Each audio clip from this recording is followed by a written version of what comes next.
Well, good afternoon. I think this is on. Good afternoon. Welcome to the service. It's great to come together in the Lord's name to worship our living God. Just a few announcements as we begin then. The week is as usual this week, so nothing extra, nothing less.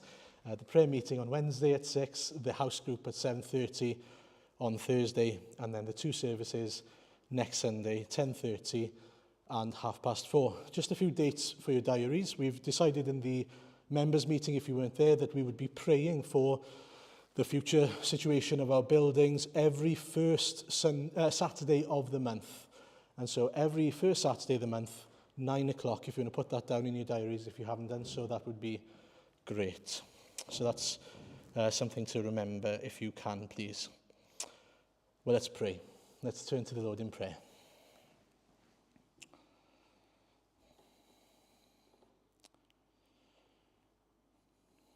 Lord God, what an awesome privilege it is to turn to you now.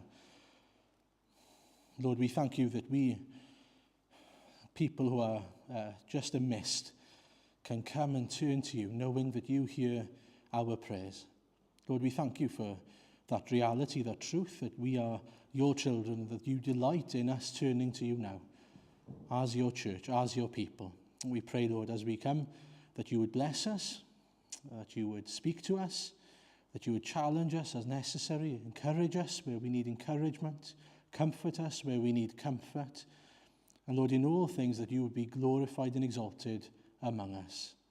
Lord, thank you that you are the true living God, the one true living God. There is no one like you, there is no one above you.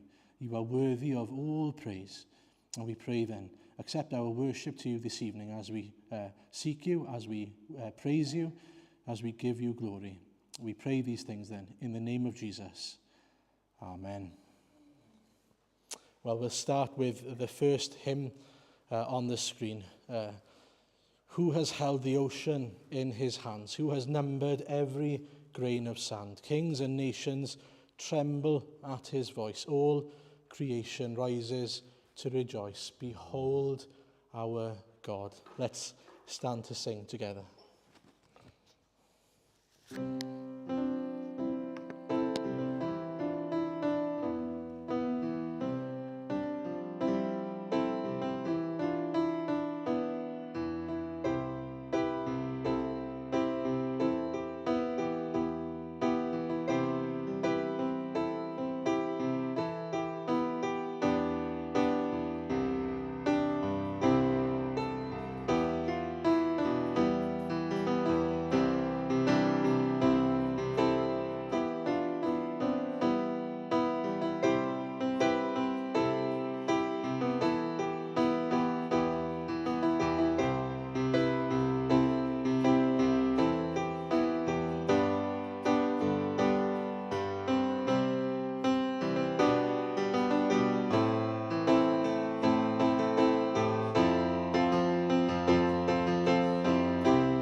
Take a seat.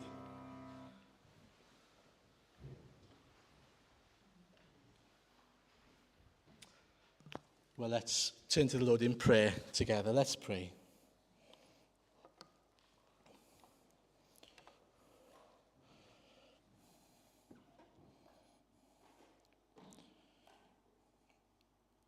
Lord, we thank you that we can come and give you all glory and praise for who you are. Thank you for reminding us in that wonderful hymn who you, our God, are, that you are seated on your throne, that we can come and behold you, that we can come and bow the knee to you and give you praise. Lord, we thank you that we have come to know for ourselves who you are, that you have opened our eyes, that we have seen that you are the God who saves, that you have saved us, Lord, through your Son, Jesus Christ. Lord, we can't thank you enough for the fact that we stand before you righteous because of the work, the life, the death, and the resurrection of Jesus Christ. There's nothing that we can bring before you that earns us any righteousness or that makes us right with you, Lord, that gives us a reason for you to listen to us or to hear our prayers, Lord. But we thank you that Jesus has dealt with our sin once and for all. Lord, we thank you that Jesus is the one, the only Saviour, the one who can not only clear the debt of sin, but clothe us in his righteousness, that we are now people who stand before you and you see us as those who have no sin, but who also have all the things that Jesus has given to us because he lived a perfect life on earth in our place, a sinless, a pure life. Oh Lord, we pray, help us to continue to walk in light of the gospel. Lord, that we would never forget, we wake up every morning preaching the gospel to ourselves, reminding ourselves of where we stand before you. And please, Lord, keep the evil one away, the one who tempts us to despair and tells us of that guilt within us. Help us to look upward and see the Lord Jesus there, who paid an end to all our sin. Lord, we can't say anything more than thank you, thank you, thank you.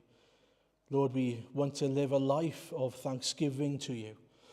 We want to respond to the gospel by giving our lives to you, by living a life of obedience. Now that we belong to your family, we want to be as people who are children of that family, that carry the name of Jesus. Lord, we pray as we continue to live by your grace and by faith alone, that we would also continue to grow in the likeness of Jesus, that we would experience your power at work in us, even now and even tomorrow and this week coming and these months coming. Please make us more like Jesus, we pray. Lord, we thank you that we can be light in darkness. We thank you that we are people called to be that city on a hill, the light and salt of the earth. And Lord, we ask for your forgiveness first and foremost for when we fall short, and we often do, Father. We hide that light under a basket. We ask your forgiveness and we pray, Lord, give us strength and pour your Spirit upon us in order for us to shine brightly for your glory and for the sake of the gospel in this town, Lord. And Lord, we pray that as we continue to shine the light, that more people would be attracted to it, that by your Spirit you would bring more people. We thank you for those who are here this morning, some of whom did not know you. We pray that you would do a work in their lives. Lord, we pray that you would save them. We pray for our children as we discussed this morning, and we pray, Lord, that you would save them. Lord, we pray that you would be merciful in these days.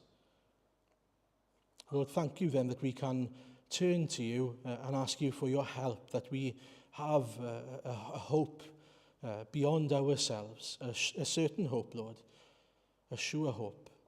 And we pray for those who are struggling at the moment, especially those in Ukraine and those in Russia, who are your children, Lord, who are shining there in utter darkness.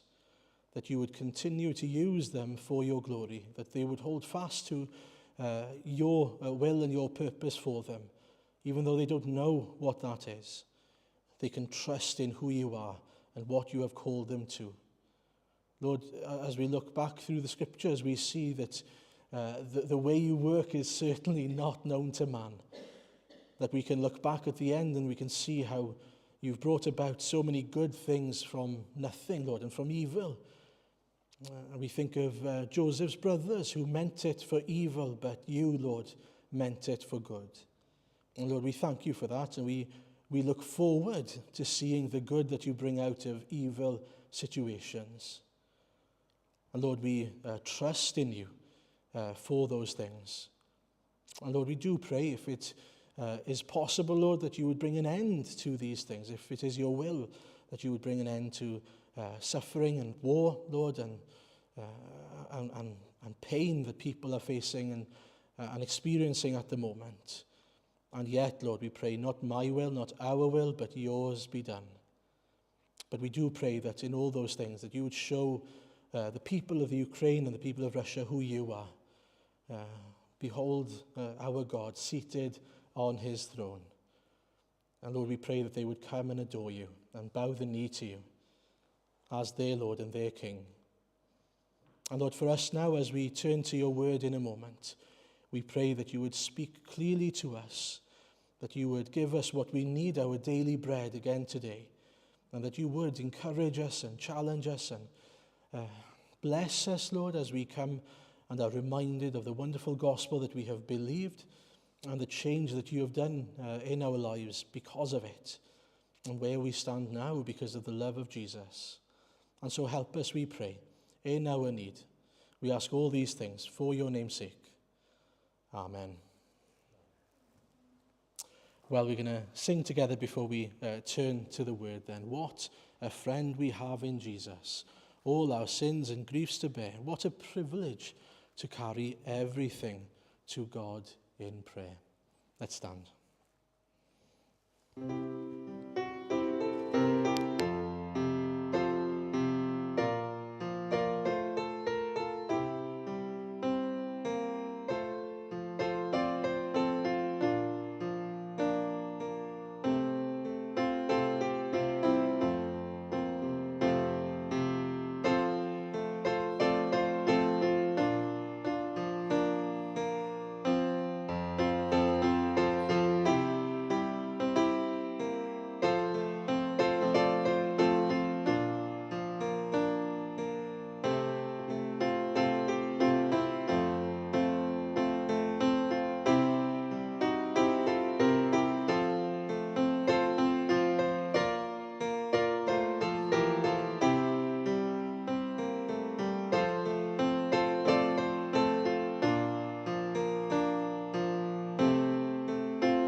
We've actually got two readings tonight. One is in James chapter 5, verses 13 to the end of the chapter, and the other then will come from Acts chapter 4. So we'll have the first one up, please. James 5, verses 13 to 20, hopefully.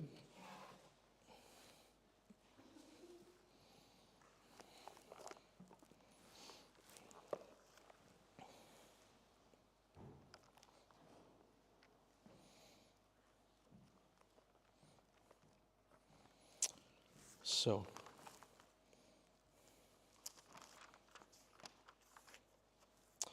James 5, 13 to 20. Is anyone among you in trouble? Let them pray. Is anyone happy? Let them sing songs of praise. Is anyone among you ill? Let them call the elders of the church to pray over them and anoint them with oil in the name of the Lord. And the prayer offered in faith will make the sick person well. The Lord will raise them up. If they have sinned, they will be forgiven. Therefore, confess your sins to each other and pray for each other so that you may be healed. The prayer of a righteous person is powerful and effective. Elijah was a human being, even as we are. He prayed earnestly that it would not rain, and it did not rain on the land for 3.5 years. Again he prayed, and the heavens gave rain, and the earth produced its crops. My brothers and sisters, if one of you should wander from the truth, and someone should bring that person back, remember this: whoever turns a sinner from the error of their way will save them from death and cover over a multitude of sins. And then we'll go straight to the second reading, Acts chapter 4, 23 to 31. Give you a second to find it if you're following.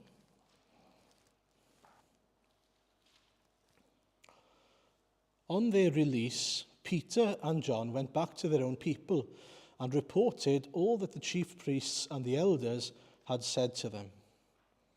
When they had heard this, they raised their voices together in prayer to God. Sovereign Lord, they said, you made the heavens and the earth and the sea and everything in them. You spoke by the Holy Spirit through the mouth of your servant, your father David. Why do the nations rage and the peoples plot in vain? The kings of the earth rise up and the rulers band together against the Lord and against his anointed one. Indeed, Herod and Pontius Pilate met together with the Gentiles and the people of Israel in this city to conspire against your holy servant Jesus, whom you anointed. They did what your power and will had decided beforehand should happen. Now, Lord, consider their threats and enable your servants to speak your word with great boldness. Stretch out your hand to heal and perform signs and wonders through the name of your holy servant Jesus. After they prayed, the place where they were meeting was shaken, and they were all filled with the Holy Spirit and spoke the word of God boldly. Amen. Well, I don't know if it's good or bad news, but we've reached the end of James chapter 5 is where we're looking at today, and this passage then, but specifically the theme of prayer, as you may have guessed, because it is throughout the passage, prayer. And in many ways, the first chapter of James is very similar to the last in that it's got lots of sort of small portions of instruction. If you look at James chapter 1, it's full of things like consider it pure joy when you face trials of many kinds, and then ask for wisdom, believe when you ask, take pride in your humiliation, persevere and wait for the crown that's waiting for you. Don't think that it's God who's tempting you, it's Satan that tempts you. Every good thing comes from God and only from God. And then in chapter 5, he jumps from one thing to another in a very similar way. If you're in trouble, pray. If you're joyful, praise God. Anoint others with oil when they're sick. Pray for sins to be forgiven. Pray for each other's sins to be forgiven. Confess your sins to one another. If someone is wandering, bring them back to the Lord. And so lots of these small little sort of bits of instruction, but it's in no way sort of just sporadic and without any theme. The theme we see here is prayer. It's all about praying and turning to God. But it's not just about the sort of the principle of prayer. It's about the fact that as we turn to the Lord in prayer, something happens. Something happens. As we turn to God, there is power. It's not our power, but it sort of comes to us and through us even at times. God does something in the heart of believers. And that's in part why we read that portion of Scripture in Acts chapter 4. It's a great example of that. And so hopefully we'll see now how prayer changes things. What God does for and through his people. And so the first thing, verse 13, you can see it there, is anyone in trouble, pray. Well, there we go. That's the answer. Just pray. It's as easy as that. It's as simple as that. You might as well finish the sermon there. Well, not quite. It is simple in terms of the principle, but it's certainly not easy, I don't think. Prayer is not necessarily an easy thing to do when you're in trouble. The reality is, as people, that we face trials of many kinds. That's something that's said in James. It's said throughout the Bible that we, as people, even Christians, face trials. And it's the same word in the Greek for suffering in the New Testament at times. So trouble, suffering, you could use any of those words to describe what's going on here. And so the things that create difficulty, that means that we suffer in life.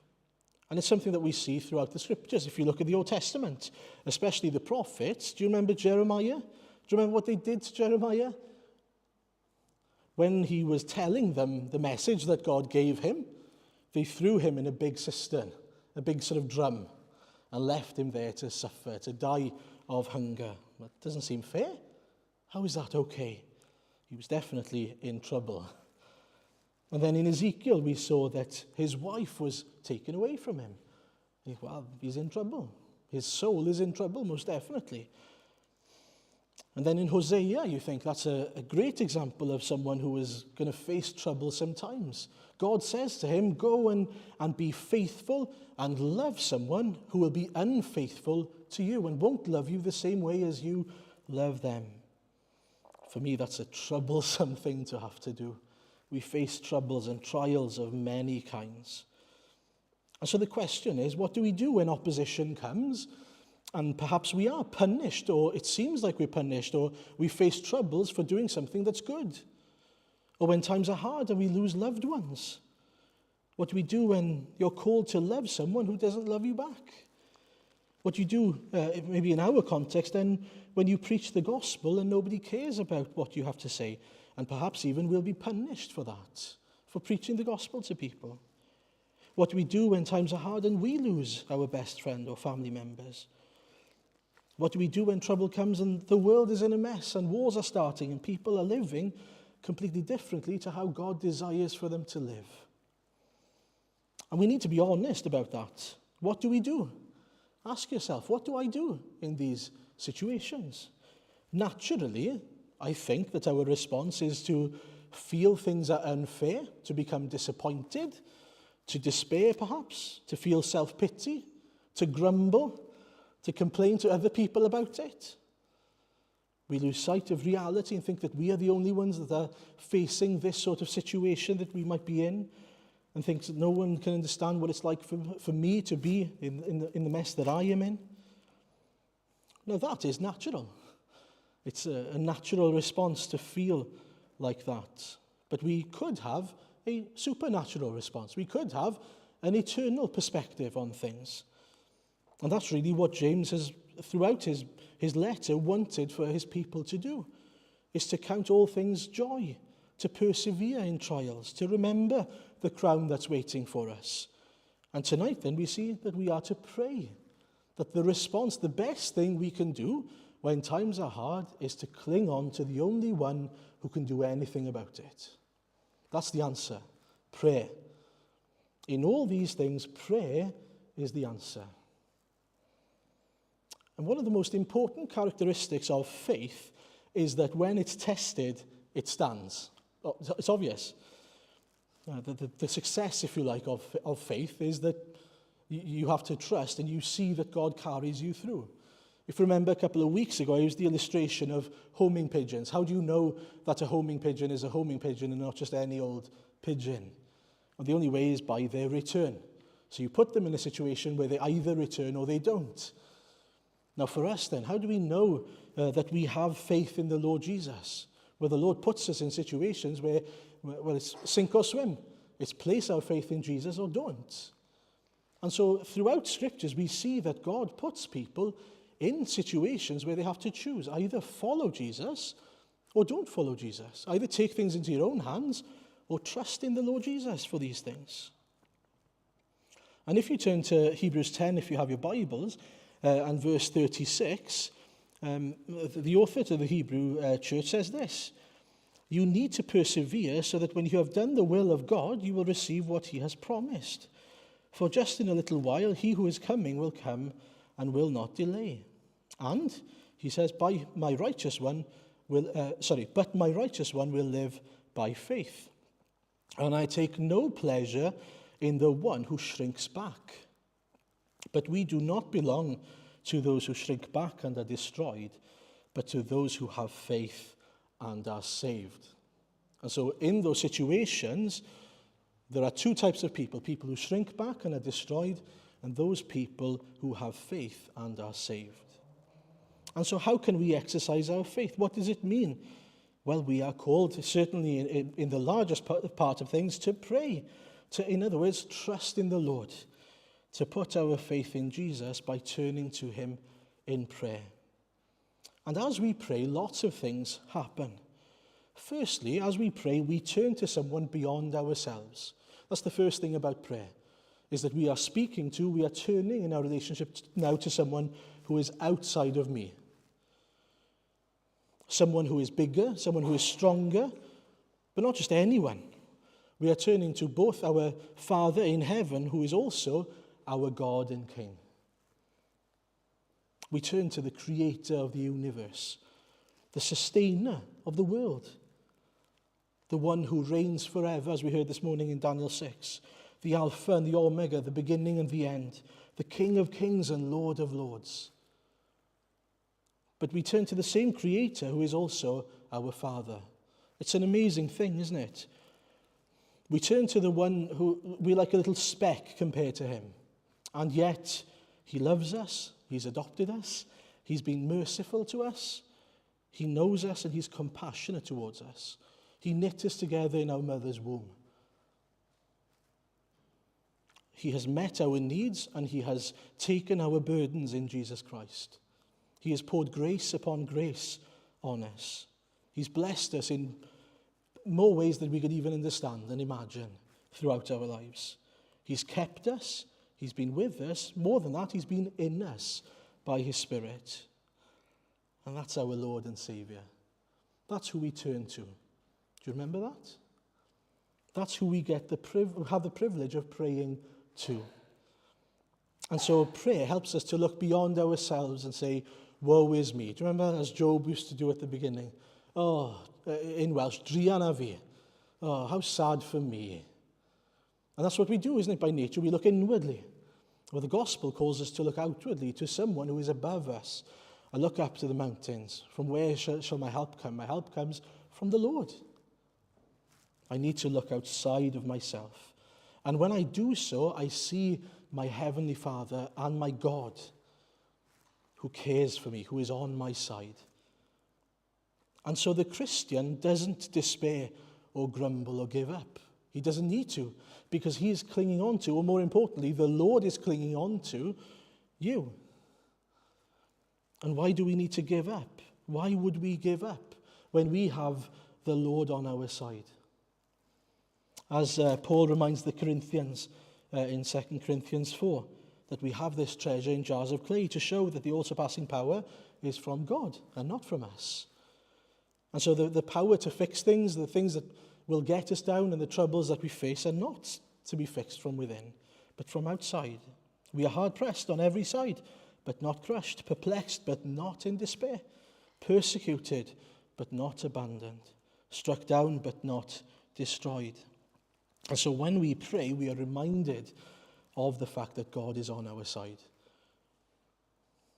Do you know, it's the most amazing thing. When we praise God for his attributes, for who he is, what he's done for us, I don't know about you, but I always think, it just amazes me every single time.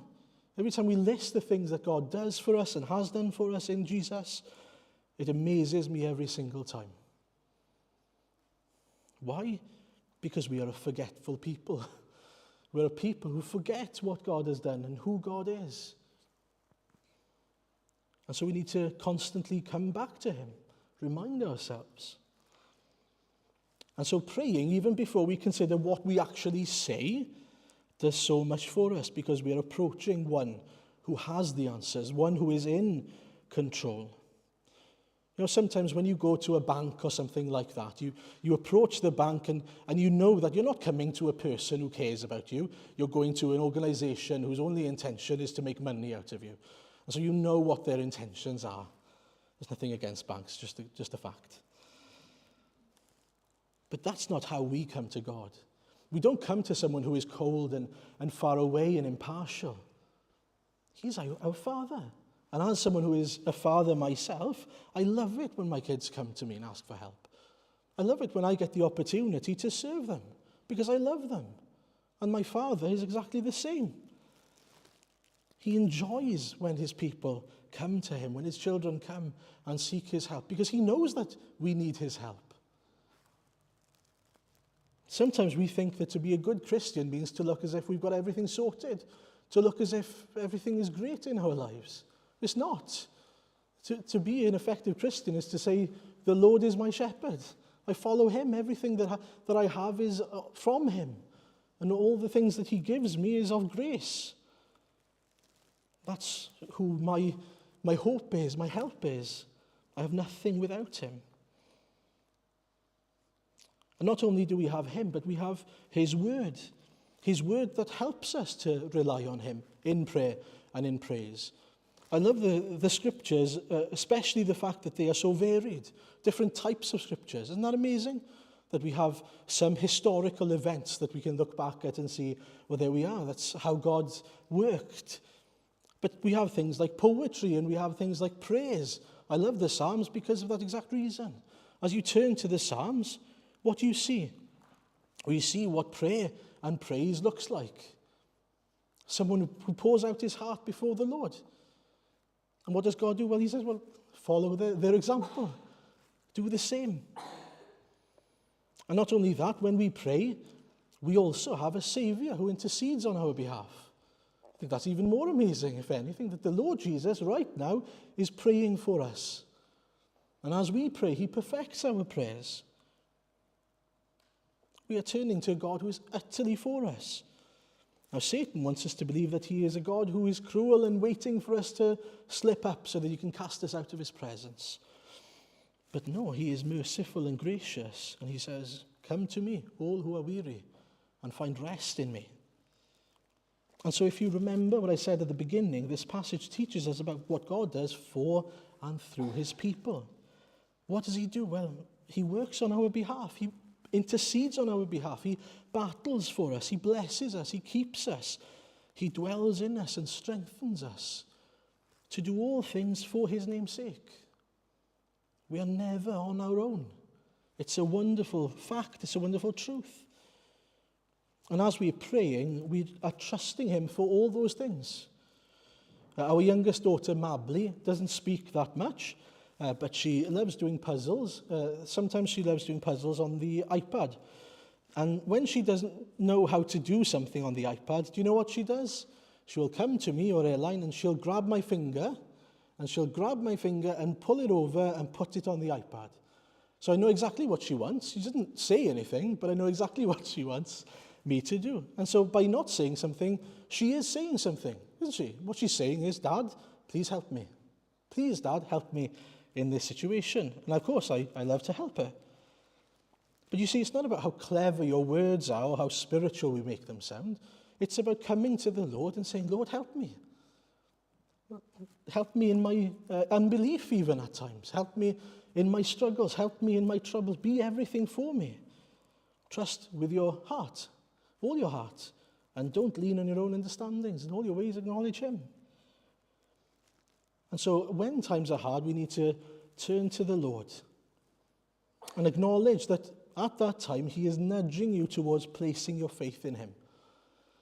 And we can say sometimes, Lord, I don't really know what you're doing in this situation. Lord, I don't know how you can bring good out of this situation.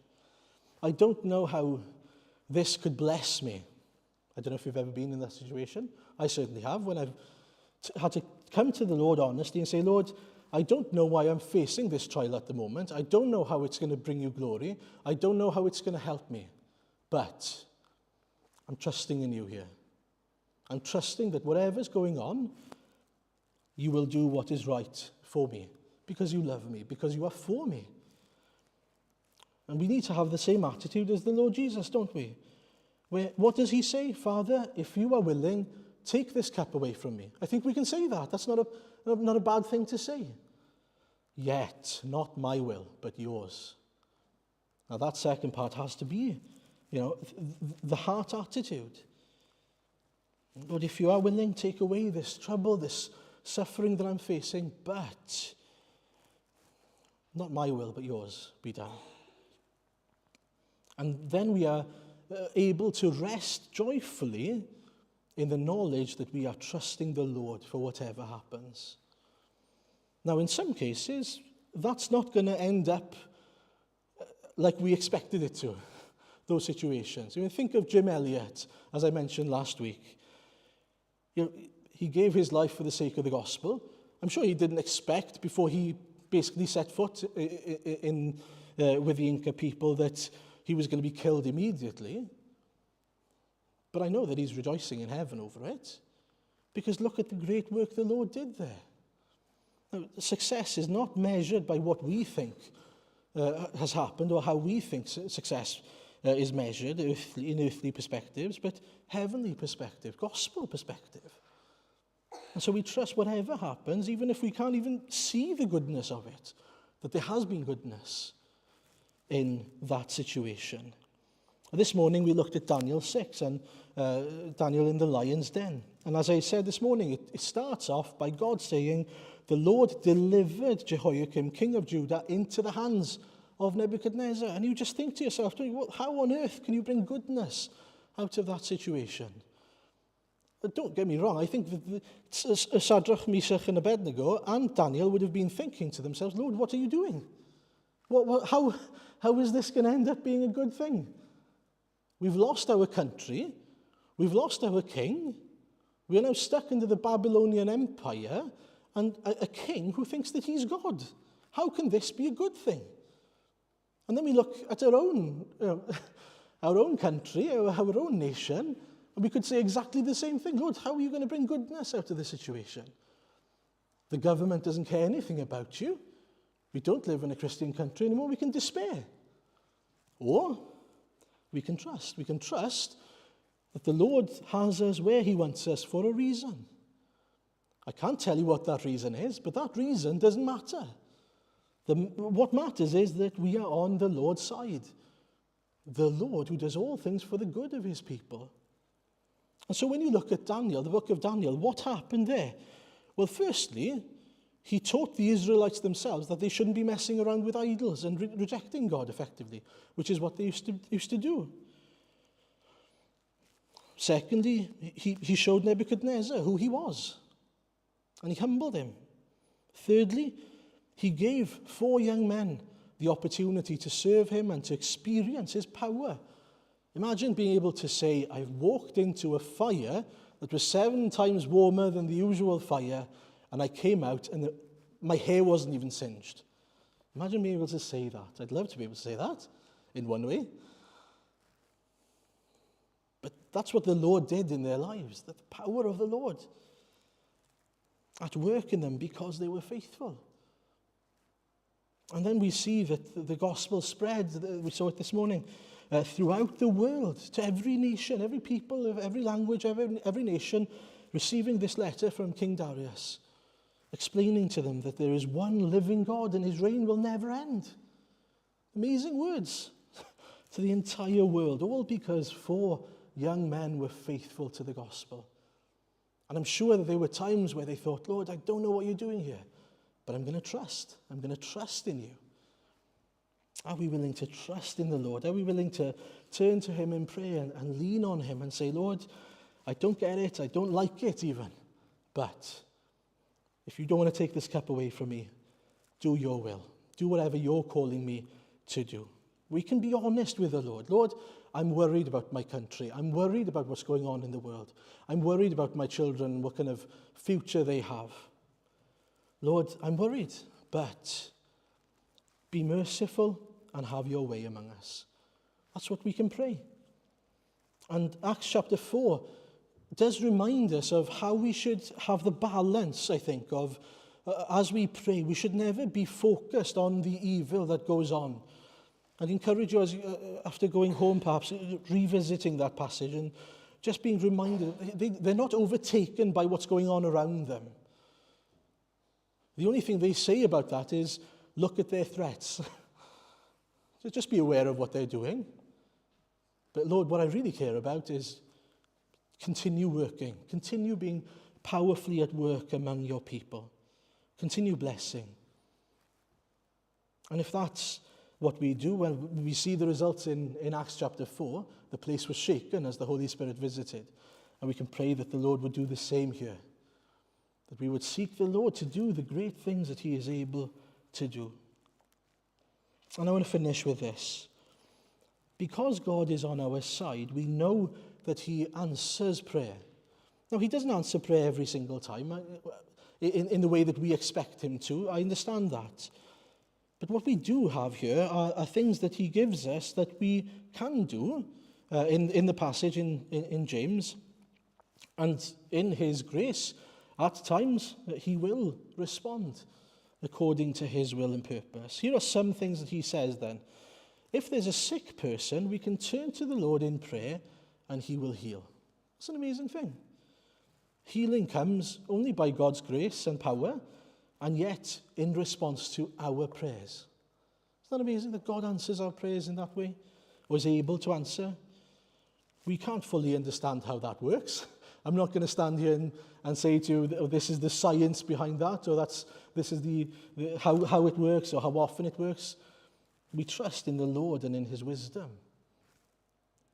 But the point is that God, as we turn to him, will answer all sorts of prayers, even physical illness. And then we read, if someone has sinned, they can pray and be forgiven.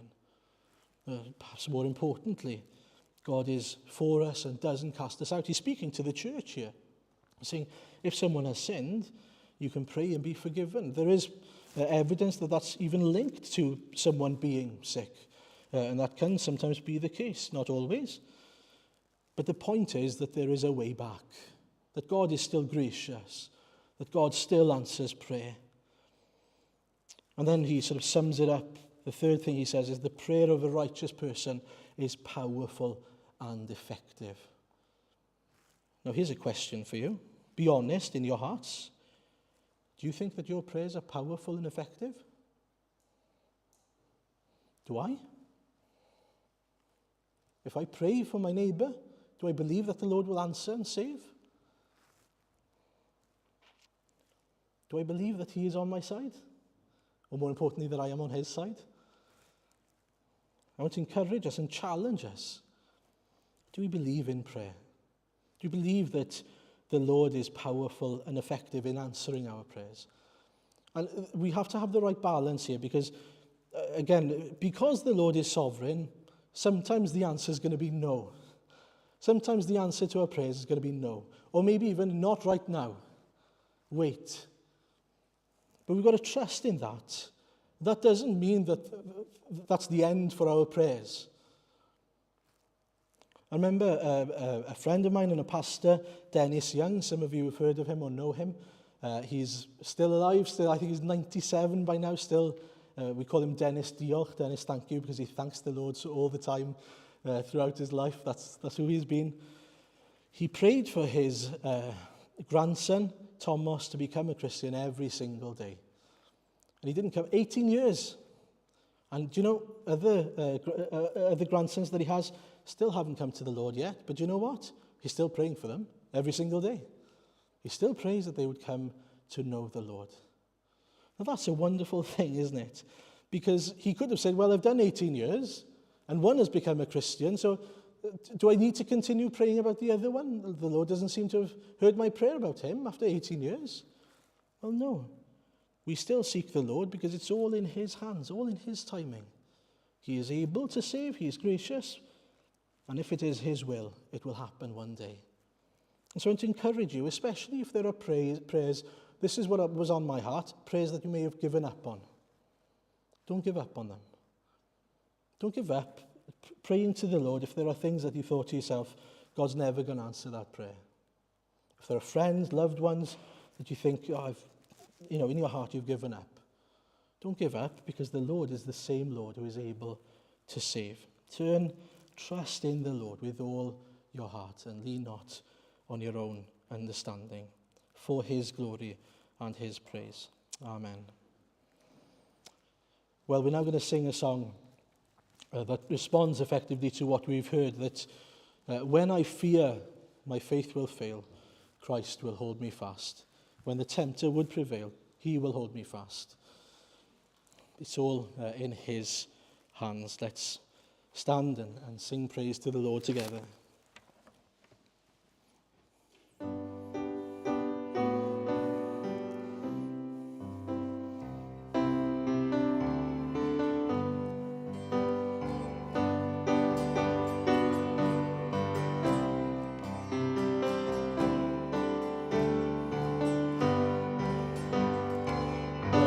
I fear my faith will fail, Christ will hold me fast.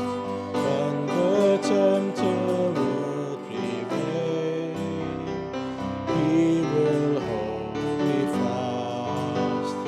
I would never keep my hope to life's fearful pass, for my love is often cold.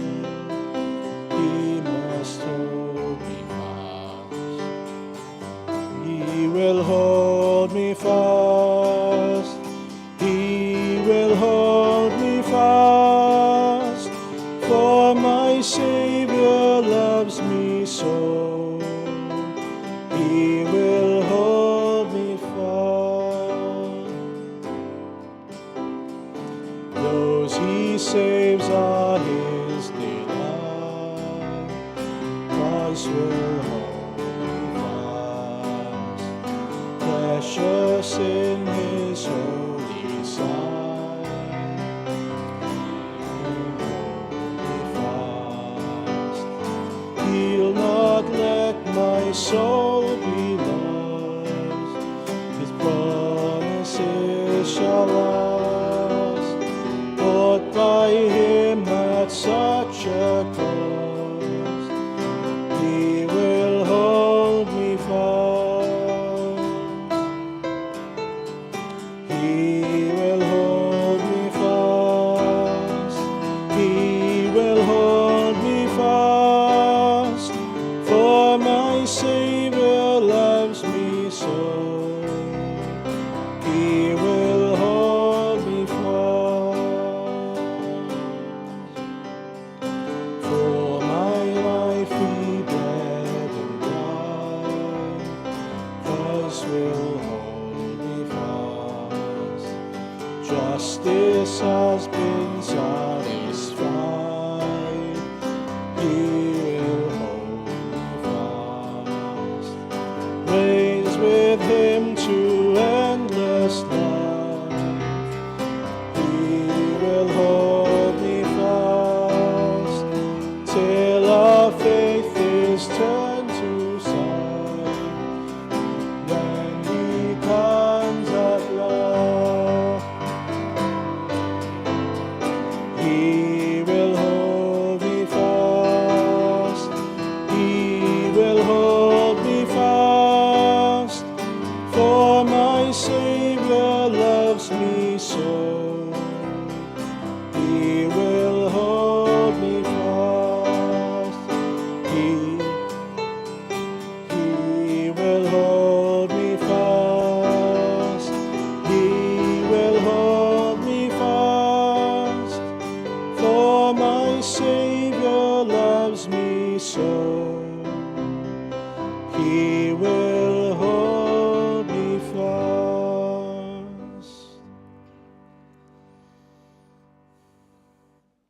Yes, Lord, we thank you that you will hold us fast, that our salvation does not depend on us, that our successes don't depend on us, that our lives and all that you will do for us depends fully on you. We thank you for your salvation.